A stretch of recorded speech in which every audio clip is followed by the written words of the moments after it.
Hello and welcome to all my dear student. प्यारे बच्चों सभी को गुड मॉर्निंग भाई। प्यारे बच्चों हम पढ़ रहे थे फ्री बॉडी डायग्राम। क्या पढ़ रहे थे? Free body diagram. और आज जो हमारा होगा सेशन फ्री बॉडी डायग्राम को ही आगे लेकर चलेंगे और बहुत सी प्रॉब्लम्स देखेंगे फोर्स के ऊपर, जो आपका इक्विलिब्रियम ऑफ फोर्सेज है।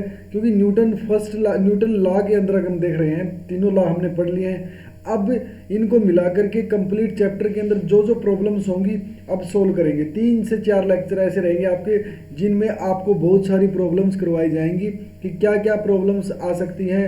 स्ट्रिंग, स्प्रिंग, रोप और पुली, एलिवेटर सब कुछ करवाया जाएगा भी। तो आज बात करेंगे। देखो लास्ट टाइम आपको एक होमवर्क में क्वेश्चन दिया था, और ध्यान रहे कि होमवर्क में क्वेश्चन अगर आपने कर भी लिया होगा, मुझे कन्फर्म विश्वास है भाई, एक होमवर्क का क्वेश्चन आपको दिया गया था। उस क्वेश्चन में क्या था वही फटाफट बताए कि भाई कमेंट करें, वही फटाफट बताए क्या था क्वेश्चन में। तो आप कहोगे कि सर यहाँ पर 3 ब्लॉक थे, तीनों को क्या कर रखा था भाई, यहाँ पर देखो F4 से खींचा जा रहा था, तीनों को रोप से कनेक्ट कर रखा था। किससे कर रखा था? रोप से कनेक्टेड कर रखा था। तो आप कहोगे यहाँ पर तीनों M1 M2 M3 को स्ट्रिंग से कनेक्टेड कर रखा था भाई। किससे? स्ट्रिंग से। अच्छा, तो इसका मतलब ये जो आपका था, ये था M1 और ये था भाई आपका M2 और ये था भाई आपका M3। यहाँ पर ये था। अब मैं कहूँगा कि इनको कुछ ना कुछ एक्सेलेरेशन से मूवमेंट किया जाए। जैसे मान के चलते हैं भाई, यहाँ A से और ये भी A2 से, अगर ये A1 से है तो ये A2 से और ये वाला A3 से, ठीक है। और इसकी मूवमेंट ओवरऑल देखी जाए तो A एक्सेलेरेशन से इसकी मूवमेंट, इस पूरे सिस्टम की मूवमेंट इस तरफ दिखाई गई है। आपको इतना कुछ आपको समझाया गया था, क्वेश्चन में बताया गया था। आपको स्ट्रिंग के अंदर, बोथ स्ट्रिंग के अंदर टेंशन बतानी थी। क्या बतानी थी? टेंशन फाइंड आउट करनी थी आपको स्ट्रिंग के अंदर। या फिर आपको पूछ लिया जाएगा acceleration of block M1 M2 and M3।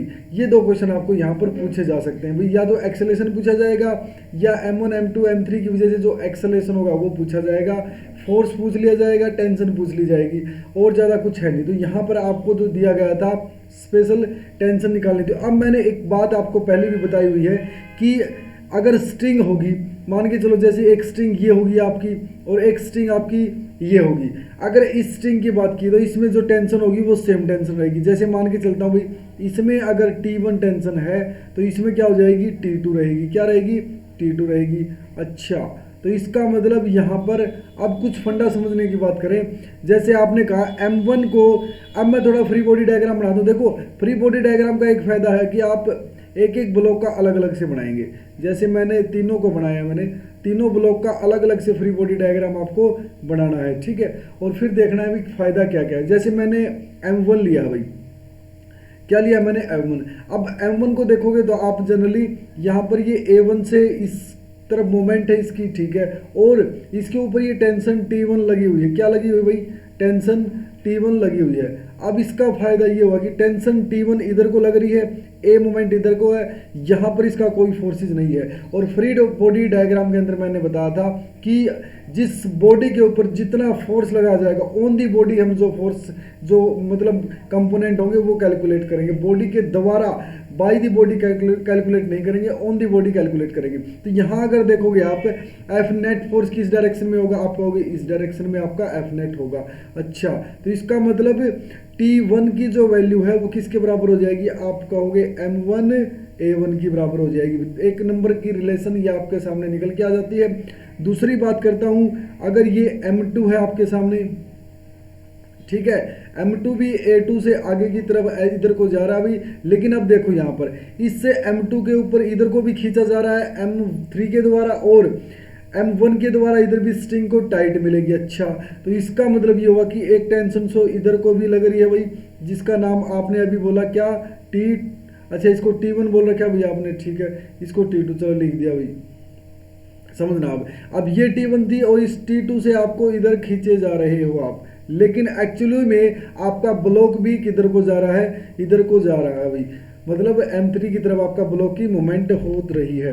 अब इतना समझने के बाद आप देखोगे आपके दिमाग में एक फंडा आया होगा कि एफ नेट फोर्स मेरा किस डायरेक्शन में रहेगा, ये आपका एफ नेट फोर्स आपका इस डायरेक्शन में रहेगा। तो इसका मतलब T2 की वैल्यू बड़ी रहेगी, ठीक है, तो T2 की वैल्यू T1 से बड़ी रहेगी और वो एफ नेट के बराबर आएगी, और एफ नेट की वैल्यू क्या हो जाएगी भाई, M2A2। Very good. अब देखो यहाँ से दूसरी रिलेशन आपके सामने निकल के आ जाती है, तो कहोगे क्या T2 minus T1 is equal to M2A2। अब बचा मामला M3 का भाई, किसका, M3 का। इसको F से खींचा जा रहा है इधर को, और ये पूरा आपका A3 से इधर को जा रहा है भाई, और यहाँ पर टेंशन आपकी कितनी, T2 लग रही है। अच्छा, तो इसका मतलब ये इधर को खींचा जा रहा है F की तरफ, तो आपका हो गया F ज़्यादा होगा, T2 कम होगा, और F नेट फोर्स क्या रहेगा आपका, M3A3। M3A3 relation number 3। यहाँ पर 3 इक्वेशन 3 वेरिएबल कौन से आप कहोगे, एक्सेलेरेशन। और यहाँ पर एक चीज़ और देखो आप, कंस्टेंट रिलेशन हमको देखनी पड़ेगी। क्या देखनी पड़ेगी, कंस्टेंट रिलेशन। अब कंस्टेंट रिलेशन का क्या फंडा है मैं बताता हूँ आपको। कंस्टेंट रिलेशन जैसे आपने कहा कि अगर आप M1 ब्लॉक को इधर से देखो, यहाँ पर 3 ब्लॉक थे आपके, ठीक है। अब इन तीनों ब्लॉक को आप F से खींचे जा रहे हो, क्या F से खींचे जा रहे हो। अगर आप कहोगे मैंने मतलब M3 मेरा X डिस्टेंस खिसका ना, तो M2 भी सेम खिसकेगा और M1 भी सेम खिसकेगा। मतलब वहाँ पर क्या होगा, तो मतलब एक कंबाइंड, मतलब M1 M2 के ऊपर बाउंडेड है भाई। क्या आपका जो मोशन है, अगर मैं M3 को जितना खींचूंगा F4 से, M2 भी उतना ही खींचेगा, M1 भी उतना ही खींचेगा। तो यहाँ से मैं कह सकता हूँ कि जो आपका एक्सेलेरेशन है A1 A2 और A3 वो किसके बराबर है, एक ही एक्सेलेरेशन है। जो आप मानोगे जो आप F4 से खींचे जा रहे हो वही आपका एक्सेलेरेशन A1 A2 A3 है। अच्छा, इसका मतलब ये हुआ तीनों के जो A1 A2 A3 है वो यहाँ पर ऐसे आप वैल्यू पुट कर सकते हो। अब आपके सामने फंडा ये हो जाएगा कि आप कहोगे जो T1 की वैल्यू है वो किसके बराबर है, आप कहोगे M1A के बराबर, और T2 की वैल्यू क्या हो जाएगी भाई, आप कहोगे T2 की वैल्यू T1 प्लस M2A, और T3 यहाँ पर देखो F माइनस T2 की वैल्यू क्या हो जाएगी, M3A के बराबर हो जाएगी। अब इतनी ये तीनों इक्वेशन थी, इन तीनों इक्वेशन को कंस्टेंट रिलेशन से सोल्व किया। अब आगे इसको देखते हैं भाई, इसकी तो तीनों इक्वेशन लिखता हूं मैं, और तीनों इक्वेशन लिखने के बाद आप देखोगे कि आंसर क्या हो जाएगा। सबसे पहली बात जो हमारे सामने थी क्या थी, देखो T1 is equal to M1A। T1 की जो वैल्यू थी वो किसके बराबर थी, M1A के बराबर थी, ठीक है। और दूसरी इक्वेशन में क्या था आपका, T2 माइनस T1 किसके बराबर, आप कहोगे M2A के बराबर है। और तीसरी रिलेशन में क्या था, F माइनस, देखो F माइनस T2 क्या था भाई, F माइनस T2 किसके बराबर, आप कहोगे M3A के बराबर है। यहाँ से आपको तीनों इक्वेशन सोल्व करनी है, फिर देखो आंसर क्या आने वाला है। आंसर यहीं से आ जाएगा भाई। अगर मैं T1 की वैल्यू यहाँ रख देता हूँ तो भी आपका आंसर हो जाएगा। तो मैं कहूँगा T1 की वैल्यू यहाँ रखते ही मेरा T2 की वैल्यू आ जाएगी, और T2 की वैल्यू यहाँ रखते ही मेरी फोर्स की वैल्यू आ जाएगी। चलो बात करते हैं कैसे। आपने जैसे ही यहाँ पर वैल्यू रखते हो आप T2 की, तो आप देखोगे T1 की वैल्यू M1A, अगर मैं यहाँ पर रखता हूँ M1A, तो ये माइनस साइन है, उधर जाकर के प्लस का साइन हो जाएगा, ठीक है। तो यहाँ से आपकी T2 की जो वैल्यू होगी वो क्या हो जाएगी, देखो दोनों में A कॉमन आ जाएगा, तो आप कहोगे M1 plus M2 into A, ये आपकी T2 की वैल्यू हो जाएगी। अब ये T2 इस साइड प्लस में हो जाएगा, तो आप कहोगे जो F की वैल्यू होगी वो आपकी M1 plus M2 plus M3 into A। अच्छा, इसका मतलब यहाँ पर एक्सेलेरेशन की वैल्यू क्या होगी आपकी, आप कहोगे F upon M1 plus M2 plus M3। ये वैल्यू आपकी किसकी होगी भाई, एक्सेलेरेशन की वैल्यू होगी। किसकी वैल्यू होगी, एक्सेलेरेशन की। अब हमारे सामने एक्सेलेरेशन आ गया। एक्सेलेरेशन आते ही अब फंडा क्लियर होगा। अब आपको कोई टेंशन लेने की जरूरत नहीं है, क्योंकि क्या होगा, एक्सेलेरेशन आया मतलब सभी वैल्यू निकल जाएगी। T1 निकालना हो T1 निकालो, T2 निकालना हो T2 निकालो। कैसे, आपने कहा T1 की वैल्यू क्या है, आप कहोगे M1 इंटू A।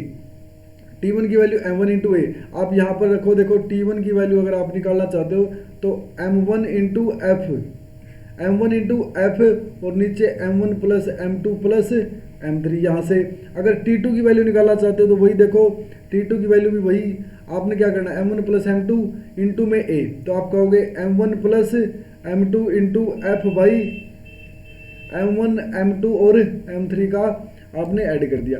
यहाँ से आपकी वैल्यूज निकल के आएंगी। तो T1 निकालना हो या T2 निकालना हो तो वैल्यू आपके सामने होगी। ये आपका क्वेश्चन था भाई, आई होप आपको बिल्कुल अच्छे से समझ में आया होगा, कन्फर्मली आपको समझ में आया होगा।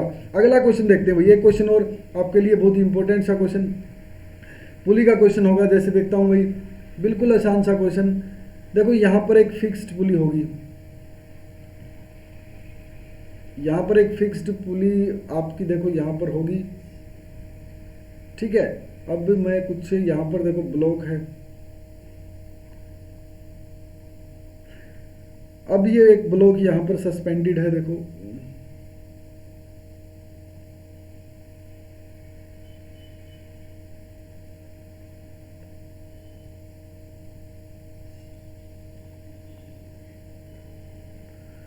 फंडा देखो क्या क्लियरली समझा देता हूँ भाई आपको। यहाँ पर एक पुली है आपकी,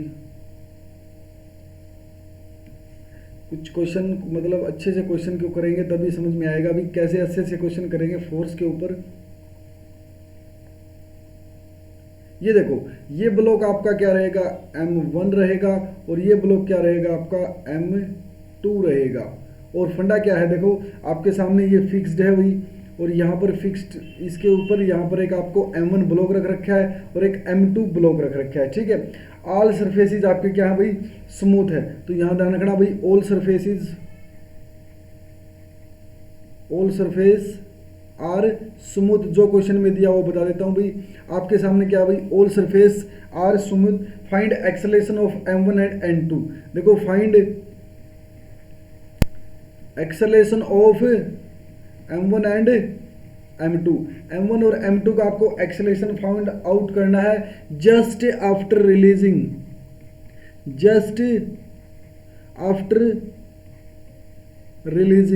देखो जैसे ही आपने रिलीज किया ना, उसके जस्ट आफ्टर रिलीजिंग आपने क्या करना है, भाई एक्सेलेरेशन फाइंड आउट करना है भाई, क्या करना है, एक्सेलेरेशन फाइंड आउट करना है। अच्छा अब देखो यहाँ पर जो आपको जो कंडीशन समझ में आ रही ना, जैसे पुली है एक, जैसे जितना आप M2 को नीचे खींचोगे ना, M1 क्या होगा उतना ही रहेगा। लेकिन जस्ट आफ्टर रिलीजिंग में देखो कुछ मामला आपको फटाक से समझ में आ जाएगा। कैसे, आप कहोगे अगर इसको मैं AX, यहाँ एक फंडा और देखो कैसे, अब मैंने कहा आपको भाई ये अगर आप X डिस्टेंस नीचे जाओगे ना तो ये भी कितना जाएगा, X डिस्टेंस नीचे जाएगा। अच्छा इसका मतलब ये कंस्ट्रेंट है, क्या भाई, कंस्ट्रेंट है। अब ये दोनों कंस्ट्रेंट है तो कुछ फंडा है यहाँ पर, क्या आप कहोगे जितना इसको खींचोगे ये जितना नीचे आएगा, मतलब जिस स्पीड से ये खींचा जाएगा उस स्पीड से ये रहेगा। तो आप कहोगे अगर M1 का एक्सेलेरेशन A है और ये इधर को है तो आप कहोगे इसका M2 का एक्सेलेरेशन नीचे की तरफ रहेगा।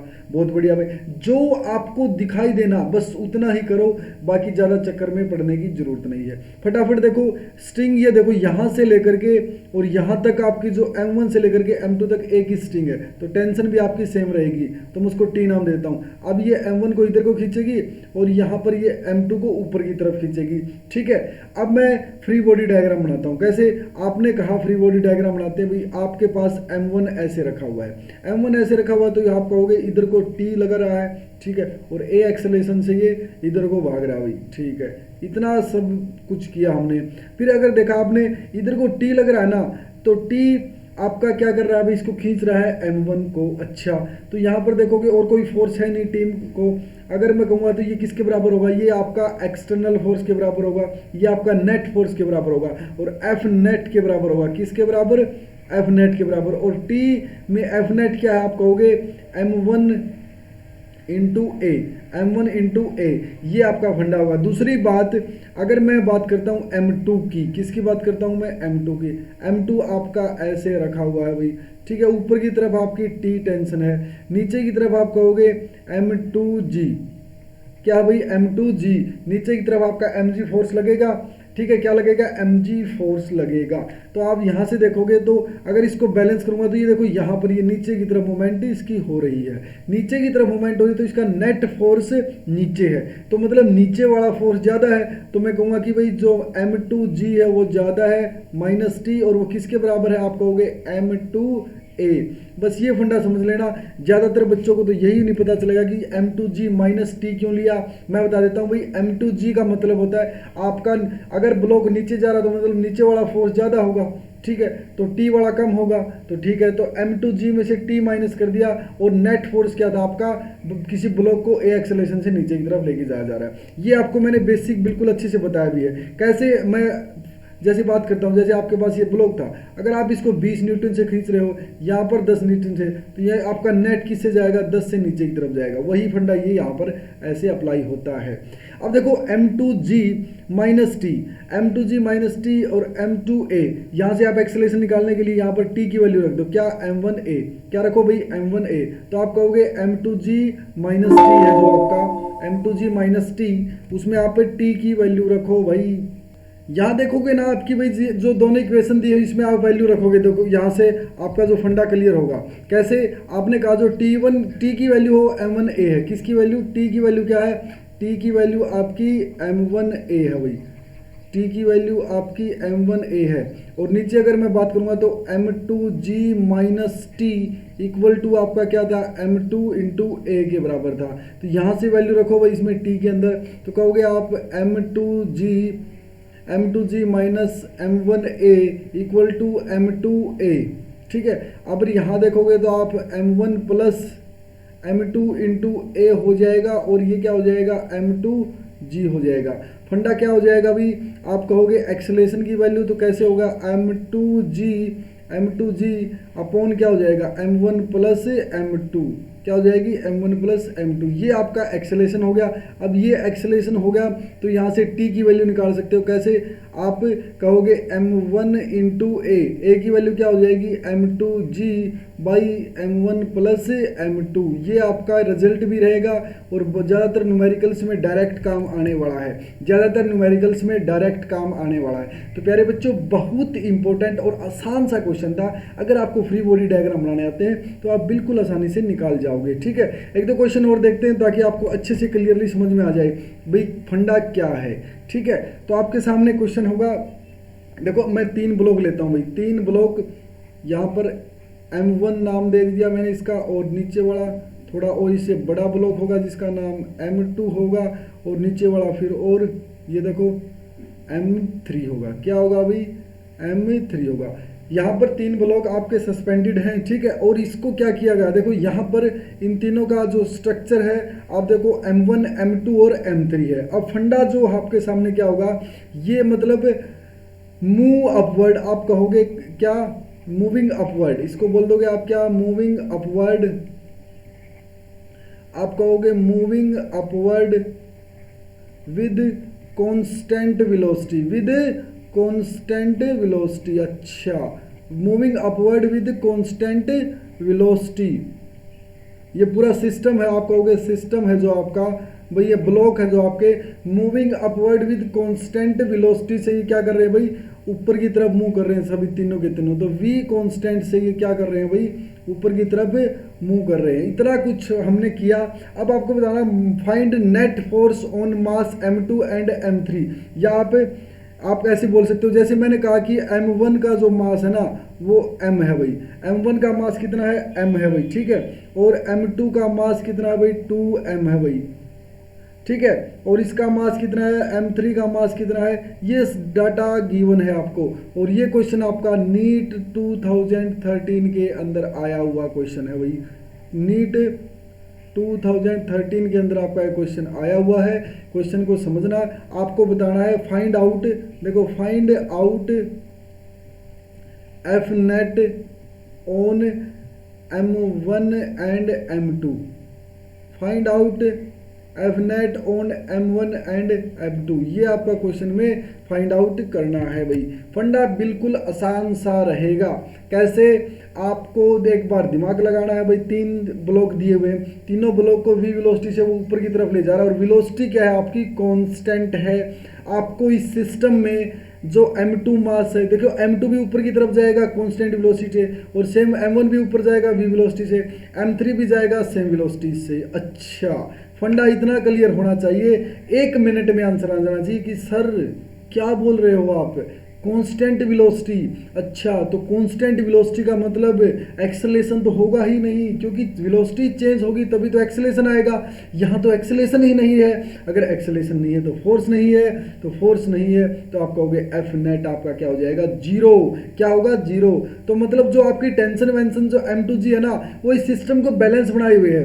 तो आप कहोगे कि जो एक्सेलेरेशन है ना, इसका एक्सेलेरेशन भी जीरो रहेगा, और इसका एक्सेलेरेशन भी जीरो रहेगा, इसका एक्सेलेरेशन भी जीरो रहेगा, क्योंकि यार ये कांस्टेंट वेलोसिटी से जा रहे हैं। तो यहाँ पर आप कहोगे एफ नेट रहेगा, वो आपका क्या रहेगा, जीरो रहेगा।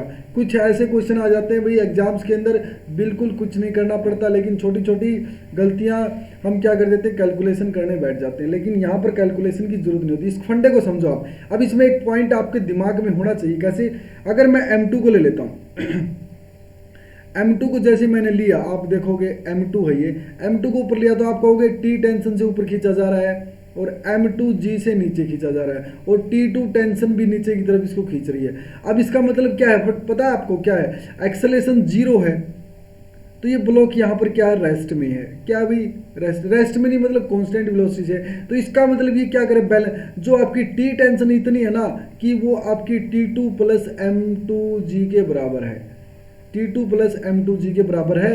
और वो इतना फोर्स लगा रखा है टी ने, जो टी टेंशन है, जो t2 प्लस mg के बराबर फोर्स है, क्योंकि ये एक्सेलेरेशन आने ही नहीं दे रही इसके अंदर, भी एक्सेलेरेशन इसके अंदर आने ही नहीं दे रही। और एक्सेलेरेशन नहीं आने दे रही तो इसका मतलब समझ रहे हो आप कि जो फंडा है वो आपका क्लियरली एफ नेट जीरो हो जाएगा। अच्छा, एक केस और देखते हैं भाई, बहुत ही आसान सा एक एग्जाम्पल और आपके सामने। देखो एग्जाम्पल बहुत करवाए जाएंगे, बहुत ज़्यादा एग्जाम्पल आपको करवाए जाएंगे फोर्स के ऊपर, क्योंकि ये बहुत ही इंपॉर्टेंट सा चैप्टर रहेगा, आसान सा चैप्टर रहेगा।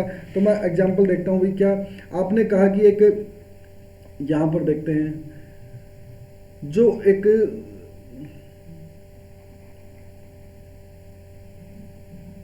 ये देखो भाई, यहाँ पर एक मतलब आप ब्लॉक रखोगे यहाँ,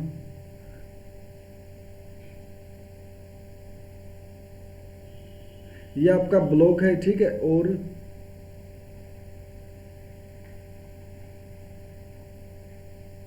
ये डिस्टेंस दे रखी है यहाँ से, ठीक है, और ये कुछ, ये आपका v वेलोसिटी से नीचे आ रहा है भाई, ठीक है। फंडा कुछ और क्लियर करेंगे, देखो आसानी से, ठीक है। टाइम टेकन टू रीच, देखो यहाँ पर आपको निकालना है क्या, time taken to reach bottom. आपको कहना है कि भाई देखो ये फिक्स्ड है आपकी, ये क्या आपका फिक्स्ड है, और स्मूथ सरफेस की वजह से यहाँ पर स्टार्टिंग में ब्लॉक यहाँ पर एट रेस्ट पे था, ये यहाँ पर एट रेस्ट पे था। स्टार्टिंग में ये ब्लॉक क्या है भाई, रेस्ट के ऊपर है, और ये आपका m मास का ब्लॉक है भाई, m मास का ब्लॉक है। ये कितने टाइम के बाद यहाँ पर बॉटम में पहुँच जाएगा, कितने टाइम के बाद यहाँ पर बॉटम में पहुँच जाएगा। सबसे फंडा देखो क्लियर, ये आपकी लेंथ है L है भाई, और ये आपका एंगल भी देखो, अगर एंगल की बात की जाए तो ये आपका जो एंगल रहेगा, ये आपका थीटा एंगल रहेगा। क्या रहेगा, थीटा एंगल। इतनी सारी कहानी है, फंडा क्लियरली समझ में आना चाहिए कि जैसे आपके पास ये ब्लॉक है जो m मास का, इसको स्मूथ सरफेस पे रखा गया है एंगल थीटा से। अब इसको क्या करना है आपको, ये नीचे आएगा भाई, कितने टाइम के बाद ये नीचे आएगा, और ये थीटा है ना, ये थीटा, इसका भी कुछ वैल्यू दे देते हैं, बाकी अभी एक बार वैल्यू नहीं देते, अगले क्वेश्चन में वैल्यू भी दूंगा मैं आपको। देखो यहाँ पर ये फंडा है। अब देखो आपको आना चाहिए बस फ्री बॉडी डायग्राम। आपको क्या बनाना है, फ्री बॉडी डायग्राम। आप किसका फ्री बॉडी डायग्राम बनाओगे, आप कहोगे सर m मास का ही बना सकते हैं आप, तो ठीक है। तो यहाँ देखो ये m मास का जो फ्री बॉडी डायग्राम है ना, ठीक है। अब इस पे कहोगे इसके नीचे की तरफ आपका एक फोर्स लगेगा जिसका नाम होगा m इंटू जी। क्या लगेगा, नीचे की तरफ फोर्स लगेगा। बहुत बढ़िया भाई, अगर नीचे की तरफ फोर्स लगेगा, एक दूसरी बात यहाँ पर एक नॉर्मल फोर्स भी लगेगा। क्या लगेगा, नॉर्मल। जो ब्लॉक देखो, फंडा क्या है, बॉडी दोबारा लगाए गए फोर्स का हमने काउंट नहीं करना, बॉडी के ऊपर लगने वाले फोर्सेस काउंट करने हैं। तो अगर ये ब्लॉक है ना, ब्लॉक ये क्या कर रहा होगा, ये प्रेस कर रहा होगा किसको, इसको, मतलब आपका जो ये सिस्टम है ना, इस सिस्टम को ये क्या कर रहा होगा, प्रेस कर रहा होगा, इस इंक्लाइंड सरफेस को भी तो ये क्या कर रहा होगा, प्रेस कर रहा होगा, और उसके अपोजिशन में एक नॉर्मल फोर्स लगेगा। भाई आपको पता है कि सीधी सी बात है, ये क्या करेगा, इसको प्रेस कर रहा होगा ब्लॉक इंक्लाइंड सरफेस को, लेकिन इंक्लाइंड सरफेस भी ऐसे क्या कर रहा होगा आपका, मतलब ऐसे आपका क्या लगा रहा होगा, इंक्लाइंड सरफेस पे एक नॉर्मल फोर्स लगेगा, क्या लगेगा, नॉर्मल फोर्स लगेगा। तो यहाँ नॉर्मल फोर्स लग गया। अब जो ये mg है ना, देखो ये इंक्लाइंड है, देखो यहाँ पर क्या इंक्लाइंड है। तो अगर मैं पूरी अगर बात करूँ तो इस ट्रायंगल को पूरा करने की कोशिश करूँगा, तो आप देखना यहाँ पर जो आपका जो फंडा क्या होगा, अगर मैं इस ट्रायंगल को पूरा करने की कोशिश करता हूँ, देखो, और ये आपका mg रहेगा, क्या रहेगा, mg। तो ये जो एंगल रहेगा ना आपका, जो इसके साथ n के साथ, ये आपका क्या हो जाएगा, थीटा हो जाएगा। इस एंगल को आप अगर सिमेट्री वगैरह से देखोगे तो जो आपका ये mg है ना, ये क्या हो जाएगा, थीटा हो जाएगा, क्या हो जाएगा, इस n के साथ आपका थीटा एंगल बनाएगा। तो मतलब जो फोर्सेज है ना, अब कहानी थोड़ी इतनी आसान हो जाती है। कैसे, आप कहोगे ये ब्लॉक में mg फोर्स लग रहा ना, तो ये mg क्या करेगा, एक कंपोनेंट तो इसका mg का इसको दबाने का काम करेगा, और एक इसका नीचे खींचने का काम करेगा, क्या करेगा, नीचे खींचने का काम करेगा। तो मतलब आपको होगा कि दो कंपोनेंट है यहाँ पर mg के, तो mg के अगर दो कंपोनेंट है तो एक तो सरफेस को दबाने का काम करेगा और एक नीचे खींचने का काम करेगा। तो मैं कहूँगा कि एक नीचे खींचेगा ब्लॉक को जिसमें एक्सेलेरेशन आएगा, और एक mg का ऊपर, देखो जैसे ये कोस ये थीटा है ना, तो ये कंपोनेंट हो जाएगा mg कोस थीटा, और ये कंपोनेंट हो जाएगा mg साइन थीटा। ये कंपोनेंट नीचे खींचने की कोशिश करेगा, ये कंपोनेंट क्या करेगा, नीचे खींचने की कोशिश करेगा। बस फंडा इतना सा होना चाहिए। अच्छा, दूसरी बात, अगर ये नीचे आ ही रहा है ब्लॉक, अब मान के चलते हैं ब्लॉक नीचे आ गया भाई, अब नीचे लग रहा है फोर्स, ये नीचे लग रहा है फोर्स ये, ठीक है। अब ब्लॉक आया है तो ब्लॉक के अंदर कुछ ए एक्सेलेरेशन भी हो जाता, मान के चलते हुए, ठीक है। अगर ए एक्सेलेरेशन हो जाएगा तो फोर्स नीचे लग गया, तो आप कहोगे जो एफ नेट है, जो आपका एफ नेट है, वो तो mg साइन थीटा के बराबर है, क्योंकि ऊपर तो कोई फोर्स लग ही नहीं रहा, नीचे लग रहा है, ठीक है। तो यहाँ देखोगे एफ नेट मतलब m इंटू ए और mg साइन थीटा। तो यहाँ से देखोगे तो m से m कैंसिल, एक्सेलेरेशन की जो वैल्यू होगी आपकी वो g साइन थीटा की वैल्यू हो जाएगी। एक्सेलेरेशन यहाँ से आपका निकल के आ जाएगा। अब फंडा क्या है पता है। और दूसरी बात, अगर मैं नॉर्मल की बात करता हूँ, नॉर्मल की देखो n आपका ऊपर की तरफ लग रहा है, ठीक है, और नीचे की तरफ आपका mg कोस थीटा।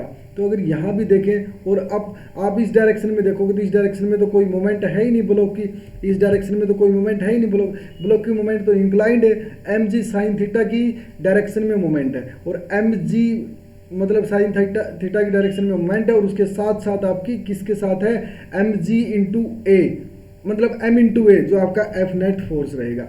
अब इतना सारा फंडा क्लियर होने के बाद आपको दिमाग में एक बात और आ जानी चाहिए कि सर ये तो निकाल लिया, एक्सेलेरेशन निकाल लिया, अब एक ब्लॉक है, देखो यहाँ देखो ये ब्लॉक है भाई। अब ये ब्लॉक आपका ए एक्सेलेरेशन से जा रहा है भाई, ए एक्सेलेरेशन से नीचे की तरफ जा रहा है, जिसकी इनिशियल वेलोसिटी 0 है, और ये कितने पॉइंट के बाद यहाँ पहुँच जाएगा, जिसको आपने एल लेंथ कवर भी करनी है। क्या लेंथ करनी है, एल लेंथ। तो आपके पास डिस्टेंस का फॉर्मूला होता था जिसका नाम होता था ut प्लस हाफ हे टी स्क्वेयर, जिसमें आपको s पता है, s कितनी है भाई l, और u की वैल्यू कितनी है भाई 0, तो ये 0 हो जाएगा, और हाफ a की वैल्यू पता है हमें, और टाइम हमें निकल जाएगा, क्या हो जाएगा भाई, टाइम हमारा निकल जाएगा। तो इतना सारा फंडा आपको क्लियरली होना चाहिए। दूसरी बात, अब देखो यहाँ पर अगर मैं बात करूँगा तो L is equal to half, और A की वैल्यू आपके पास कितनी थी, G साइन थीटा, तो ये क्या हो जाएगी, G sine theta into T square, कितना हो जाएगा, टी स्क्वेयर। अब टी स्क्वेयर को यही रखो आप, ठीक है, आप कहोगे 2L by G sine theta. अच्छा, तो t की वैल्यू क्या हो जाएगी भाई, आप कहोगे 2L by G sine theta का रूट ओवर, ये वैल्यू आपकी निकल के आई है भाई। देखो यहाँ से, तो यहाँ अगर आप बात करोगे भाई, टाइम आपका निकल के आया कि अगर ब्लॉक को नीचे लेके जाना है तो सबसे पहले आपको क्या करना पड़ेगा, ब्लॉक को नीचे लेके जाने के लिए आपके पास क्या होना चाहिए भाई, इतना टाइम होना चाहिए, g sine theta 2L by sine theta. तो मेरे बच्चों यहाँ पर देखे होंगे आपने कितने आसान एग्जाम्पल आपके सामने करवाए गए हैं। देखो सबसे मेन फंडा कि आपको फ्री बॉडी डायग्राम आना चाहिए, क्या आना चाहिए, जैसे इसमें कहा था मैंने भाई, आप इसको देखो दो तीन फंडे आपको मैं एक बार फिर बता देता हूँ बार बार कि देखो यहाँ पर जो आपके लिए मैं बता देता हूँ कि भाई सबसे जो मेन फंडा रहेगा आपके लिए वो क्या रहेगा, सेम स्ट्रिंग होगी सेम टेंशन होगी, same string same tension, same string आपकी सेम टेंशन। ये देखो जैसे मैं आपके पास 4-5 ब्लॉक रख देता हूँ, जैसे ये आपके पास ये देखो और इसको F4 से आगे की तरफ खींचा जा रहा है। अब देखो यहाँ पर जो टेंशन रहेगी, अब देखो यहाँ पर 3 स्ट्रिंग है, यहाँ पर 3 स्ट्रिंग है। देखो अगर मैं यहाँ पर टेंशन T1 लेता हूँ, ये T2 और ये T3। अब फंडा क्या है पता है, अगर मैं कहूँगा कि देखो ये M1 है मेरा, M2 है और M3 है, आप कहोगे M4 है। देखो यहाँ पर M4 को ये टेंशन इधर की तरफ खींचेगी, एक टेंशन इधर होगी, लेकिन दोनों क्या रहेंगी, दोनों सेम रहेंगी, T3 रहेंगी, दोनों क्या रहेंगी, T3। अगर इस स्ट्रिंग के अंदर कंप्लीट कोई टेंशन आएगी तो वो दोनों क्या रहेंगी, T2 रहेगी। क्या रहेगी भाई, T2। इसमें भी क्या रहेगी, T1 रहेगी। तो सेम स्ट्रिंग का फंडा मतलब सेम टेंशन रहेगी आपकी, क्या रहेगी, सेम टेंशन रहने वाली है। तो प्यारे बच्चों यहाँ पर ये फंडा था, और जिस ब्लॉक का आप जिस डायरेक्शन में ले जा रहे हो उसी डायरेक्शन में आपका एफ नेट फोर्स होगा। फ्री बॉडी डायग्राम आपको बनाना आना चाहिए, अगर वो डायग्राम आपको बनाना आ जाता है तो आपके लिए बहुत ही इंपॉर्टेंट कंसेप्ट रहेगा भाई। न्यूटन्स लॉ ऑफ मोशन बहुत ज़्यादा क्वेश्चन करेंगे, कम से कम भी 4 से 5 लेक्चर में आपके ऐसे क्वेश्चन चलेंगे, आपको बिल्कुल बहुत मज़ा आने वाला है। ठीक है, तो फिर उसके बाद 4-5 लेक्चर के बाद हम फ्रिक्शन पढ़ेंगे, तब हमारा न्यूटन्स लॉ ऑफ मोशन खत्म हो जाएगा। नेक्स्ट लेक्चर होगा हमारा सर्कुलर मोशन। ऐसे पढ़ते चलेंगे, मज़ा आएगा आपको, बहुत अच्छे से मज़ा आएगा। थैंक यू सो मच दोस्तों। अगर किसी बच्चे ने अभी तक चैनल को सब्सक्राइब नहीं किया तो चैनल को सब्सक्राइब कर लो भाई, क्योंकि आने वाली वीडियो में आपकी नोटिफिकेशन मिलती रहे, और साथ साथ आप लेक्चर का मज़ा उठाते रहो, क्योंकि जितना ज़्यादा आप साथ साथ पढ़ते रहोगे, नोट्स बनाते रहोगे, तो आपके लिए यही रहेगा कि आप पीछे वाला भी रिवाइज करते रहें, और जो नया क्वेश्चन आपको क्लास के अंदर करवाया जाता है वो तुरंत आपको समझ में आ जाए, ये आपके लिए ध्यान रहे। ठीक है, तो मिलते हैं नेक्स्ट लेक्चर के अंदर। बहुत बहुत धन्यवाद। और जो बच्चे क्लास में जुड़े होंगे एक बार फिर से मैं धन्यवाद करना चाहूँगा। सभी बच्चे एक बार लाइक करें और शेयर करें। बहुत बहुत धन्यवाद भाई, थैंक यू सो मच।